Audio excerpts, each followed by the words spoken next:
to How to Launch a Creative Business, Episode 6, Editorial Sheets for Your Creative Business.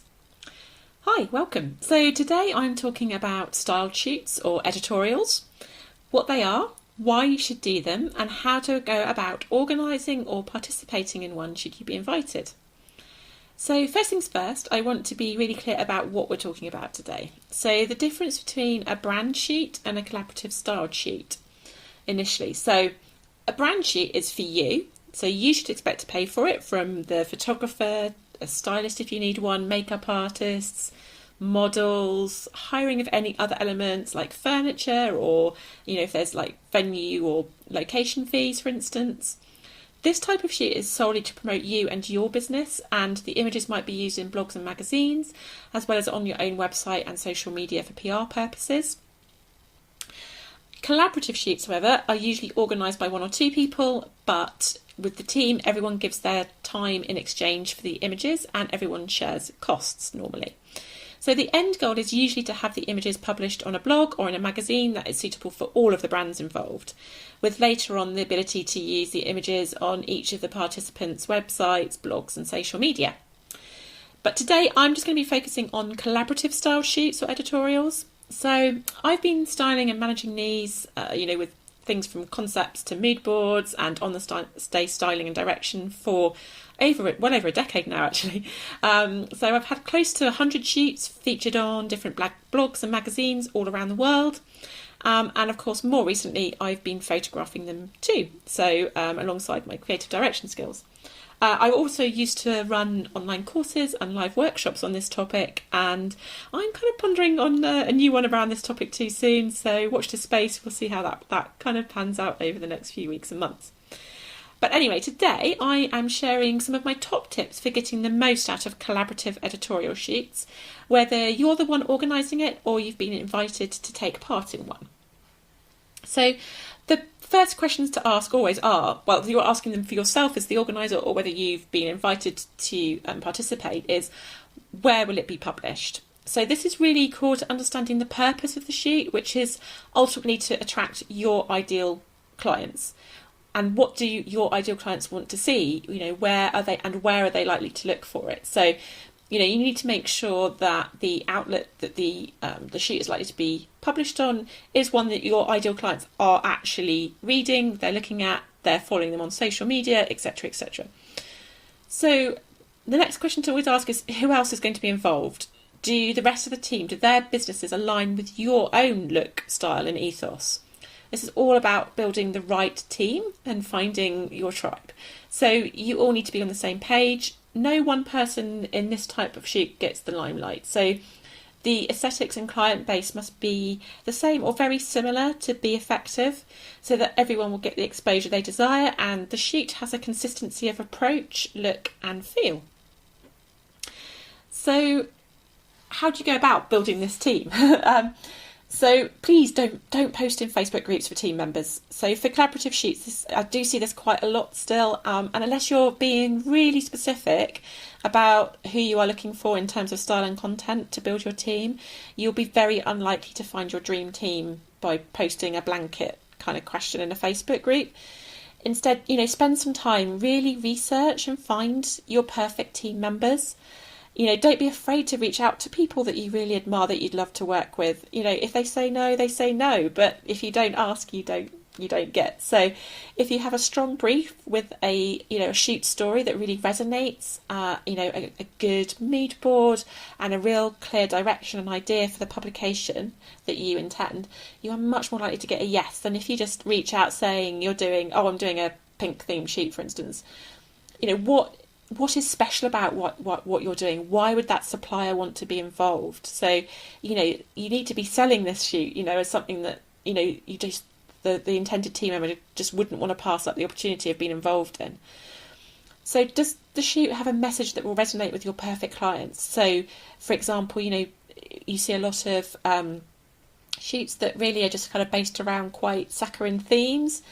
But often people want to see something that have got more depth. So, consider, things around inclusivity, sustainability, a way that you can show off what can be done that's innovative and different. What, one of your your amazing USPs. How can you show that off to your potential clients? And this is often where Pinterest is not always your friend. So I always encourage my coaching clients and my course clients, when I'm working on branding work with them, is that when you're building any kind of mood board, do not choose imagery directly related to your niche, your concept, your theme. Try to be really inventive with your inspiration and ideas. So instead, focus on emotions, texture, colour, and the overall feel of what you're trying to create, rather than rather just trying to basically copy or emulate what's been done before. And if you can use imagery in your mood boards that aren't really, really specific to, in terms of exact designs and stuff, it gives people a lot more latitude to actually design something for the shoot that genuinely is really unique and groundbreaking and exciting.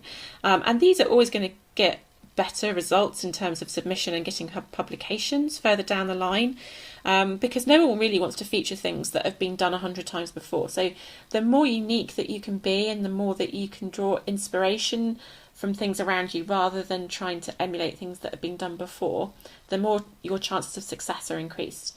So, take inspiration from, things like artworks or music, or, all of the things that speak to you personally when you're doing anything of the rest of the work that you do. Where do you get your creative inspiration from normally? Go back to the things that are familiar to you in terms of the things that spark your creativity and your curiosity, and try to bring that story through in your sheets as well.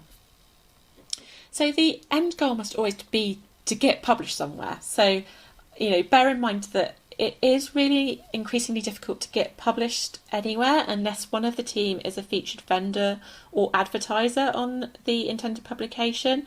And that's just, the way things have gone over the last few years in terms of, the decline of print especially, although there is a nice kind of niche resurgence in a lot of the print avenues, with a lot of, there's like smaller publications that are, really fantastically focused on specific niches. And so, try to be open to maybe some of the big highlight names in terms of publications and magazines, because often it's the smaller ones that actually have a more engaged readership, and that might be better for you in terms of finding content that is actually really enjoyed by your ideal clients. So think really carefully. Research is always what I say.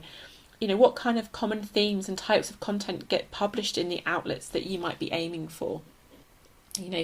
Basically you just need to consume as much of that content as possible and get a real feel for what the blog or the magazine wants to show, and also what their readers want to see.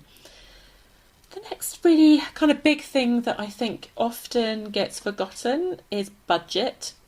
So every good shoot costs money, and it should always be viewed as an investment. Basically, I always see any shoots that I do, and especially any collaborative ones where I'm paying to create the shoot, rather than getting paid to photograph it or design it. I always see it as kind of like my PR, my advertising budget for the year, because a really, really good shoot brings in all of the clients that I might need for a year. So I want to make sure that I'm not cutting corners if I decide to do a shoot. If I do it, I am all in with it, and I will invest properly. So it can be really, really good to think about all of the costs that might be involved. And if you are doing a collaborative shoot, you really do need to be upfront with the team if you expect them to share costs for things like models, set design, venue fees, clothing, all of that kind of thing. So often in a collaborative shoot, everybody will be very, very happy to share costs, but be aware that not everyone's input might be equal. For example, florists might have to spend hundreds of pounds to design the look you want, and obviously those can't be reused after the shoot, they go straight in the bin. Unlike other things like clothing or stationery and everything can often be reused in other projects. So not everyone's input is equal. So just be aware that when you're asking the team to share costs, that you are prepared to be a bit flexible if you want some extravagant, beautiful, floral arch, for instance, that could cost hundreds and hundreds of pounds. So you might not want, in that instance, feel comfortable then also asking the florist to contribute to, say, a modelling fee. But obviously, it's something that you need to decide at a time what your personal budget is, and then also what the team budget might be, so that when you're inviting people onto the shoot, that you're really upfront about that, because it's not very fair to invite people and then sort of, a few weeks down the line when everybody's committed to say, oh yes, and by the way, I expect you all to pay £200 towards costs. So really do try and be upfront as you can right at the start with everyone. And on that note, really, organisation really is vital. Everyone needs to know exactly when they're needed. So a call sheet for the day is really great, and a detailed mood board, which might be broken down into separate mood boards for each element, for instance. So if you really need to be, designing the shoot with your team members, then you might need to do, a mood board for each main element. So when I was doing, a lot of wedding style shoots, for instance, I would always do a mood board for, each element. So one for stationery, one for the model looks, or, for each model look, if I was doing more than one look, for any set design. So if there was any sort of, floral designs that I particularly wanted, or, anything like that. So the more detailed that you can be about the day and creating a schedule for everyone to stick to, the more likely you are to have success on the day. So everybody needs to be on the same page, and everyone needs to know how to get to the shoot location, provide emergency numbers to call in case of delays or problems, devise a full itinerary for the shoot so that everyone's contribution gets the shots that they require and nothing is overlooked. As well as to keep you on schedule. A shoot day goes past in the blink of an eye, and running out of time and or daylight are really, really common issues. So, if you have a schedule, try and stick to it as much as possible, and just be aware that if you start to fall behind, to make sure that everybody's contribution has got at least some shots, because the last thing you want to do is run out of daylight and have not shot somebody's carefully designed, created, lovingly prepared element. So keeping onto a schedule is a really vital part of the day. So what happens then, like after shoot day, after the excitement's over? Obviously the photographer's work is not done. They need to go away and edit the photographs. So be sure that you've communicated when you're hoping to submit the images to the blog or the magazine or whatever it's going to be, so that they know how fast they're going to have to turn the images around. They also need to be aware of the publication's requirements for publication, so they have the right size images, the types and dimensions for submission, and all of the information that they might need alongside that. So a good synopsis of what the shoot's about, and the full list of participants with their all their links. So the important thing to be is just don't be disheartened if your first submission isn't successful. Just keep on trying other outlets that are similar to the one that you originally had in mind when you designed the shoot in the first instance. Ensure everyone has got a copy and paste list of the full list of contributors with their website and Instagram links, because everybody needs to be appropriately credited for their work. And it's one of the really common things is that there are errors made on this.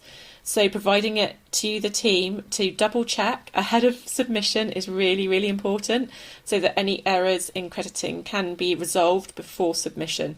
I've been miscredited before quite a few times, and when you've put a lot of money, time and effort and passion into a shoot, to not get properly credited is just so disappointing. So please make sure that you do that correctly. Also, don't be tempted to overshare images ahead of publication, especially if a blog or magazine requires no sharing until publication and exclusivity. Make sure you know what the exclusivity periods are, and be really careful to communicate any rules to all of the team. You don't want all of your hard work to be for nothing if a feature gets pulled because somebody's overexcitedly shared something before they're allowed, because that's so devastating. So just really make sure that everybody is, kept in the loop with, however you want to do that, whether you want to communicate it via email, if you prefer WhatsApp, then do that too. But just make sure that everything really is communicated well. I prefer generally everything to be in emails because it doesn't get lost. I find things over social media are very difficult to track, to keep hold of, and ultimately it's where mistakes happen. So personally, I would keep everything in emails, but obviously that's up to you. So once you've got the go-ahead and everything is going brilliantly and you've got a date for publication, make sure everybody knows when that publication is so that they can schedule in sharing and making the most of publication day and beyond. You really want to make that investment work for you and enjoy showing off all of your inventiveness, your creativity and your skill. It's really exciting when things get published, and the buzz that it generates is really fantastic, and hopefully it generates you loads and loads of clients. That's the whole point of it. But there's also the other side of it is just being able to maybe break out of your creativity box and try things that maybe you wouldn't do for clients because it might be a little bit beyond what a client might want, but you want to show off something. So really enjoy making the most of that kind of situation and just being able to really, really show off what you can do for people that might be just something not seen before, really. Anyway, so I'm kind of going to come to the end there because I could talk about style sheets probably all day. There's so much that I've learned over the years and how to make them better, to get more likelihood of publication, to build the best teams, to build stories that are compelling as well, because a good editorial is always centred on a good story, and I love a good story. But anyway, I hope you found this a useful introduction. If you need help designing and or shooting your own, I can coach you through this. So if you need help designing and executing a successful shoot, then I have my coaching slots open, and I'm always up for collaborating on the right project as a photographer too. So don't be afraid to reach out there too. Anyway, I've got some news actually. So I've got some very exciting new podcast episodes that I'm going to be recording over the next few weeks with some guests I've got coming on. So stand by for those, because I've got some really great mix of creative businesses. So from the really early days of their businesses all the way up to people that have been in business for over a decade. So they've got some fantastic insights to share. And I've also got some really, really great other support businesses to help you as well. So covering some of the important things in business that I don't personally cover. So I'm really excited about bringing another dimension to this podcast and hopefully expanding it as we go. And on that note, I will be hopefully going weekly with the podcast as well, because at the moment I'm just fortnightly. So from the summer, I'm hoping that we will be getting into some really, really fabulous weekly podcasts. But I will keep you updated with that anyway. So have a great rest of your week, and I will see you next time.